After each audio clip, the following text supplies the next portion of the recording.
Bonjour à toutes et à tous. Je suis Philippe Gavillier et j'enseigne la psychologie sociale et la psychologie du développement depuis plusieurs années dans une grande école de management qui est l'ESCP.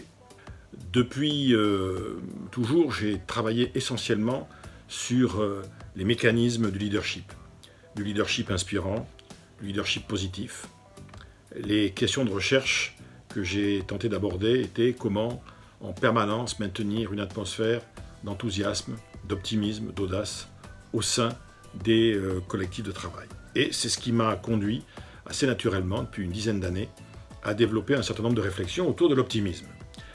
Je suis d'ailleurs toujours le porte-parole de la Ligue des optimistes de France, créée en 2010 maintenant, et j'ai écrit sur ce sujet un ouvrage intitulé « Éloge de l'optimisme, quand les enthousiastes font bouger le monde ».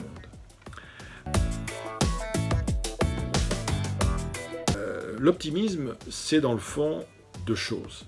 C'est une confiance a priori dans l'avenir, dans les autres et dans soi-même.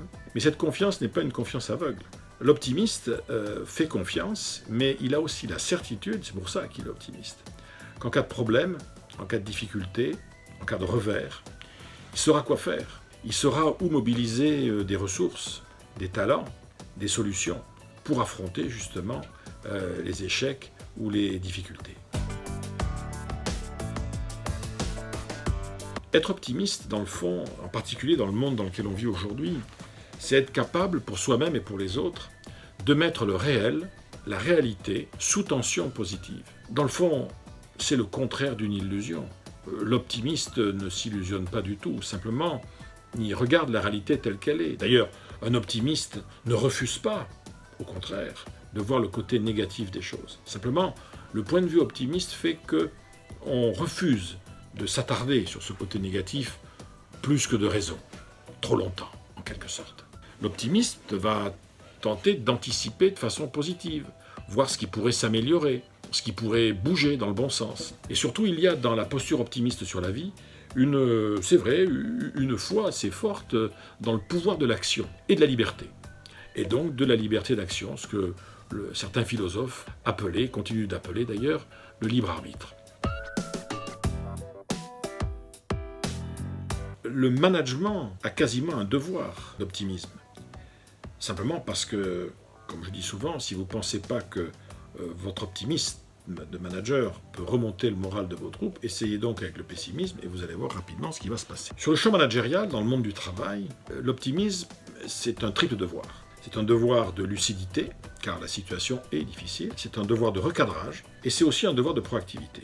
Le devoir de lucidité, voir le réel, et accepter de regarder le réel, et permettre à ses collaborateurs de voir le réel. Les plus et les moins, ce qui va encore bien, ce qui ne va vraiment plus du tout. Les points sur lesquels nous avons une influence, ceux malheureusement sur lesquels pour l'instant nous n'en avons pas. Car je crois que la première lucidité quand on est un manager vis-à-vis de ses troupes, ça va être de mettre en avant ce que l'on pourrait appeler les batailles gagnables prioritaires du futur. Aller là où ça peut changer quelque chose. Et cette lucidité va permettre un recadrage. Le recadrage, il est effectivement au départ sur les forces, les points forts. Il y a plein de choses qui ne vont pas ou qui ne vont plus. Mais ce n'est pas sur ça que nous allons rebâtir. On ne peut rebâtir avec une équipe, un collectif, un groupe projet, le personnel d'une entreprise, que sur ce qui va bien. Nos points forts, nos qualités reconnues, nos compétences, bien évidemment. Tout ce qui est de l'ordre du potentiel.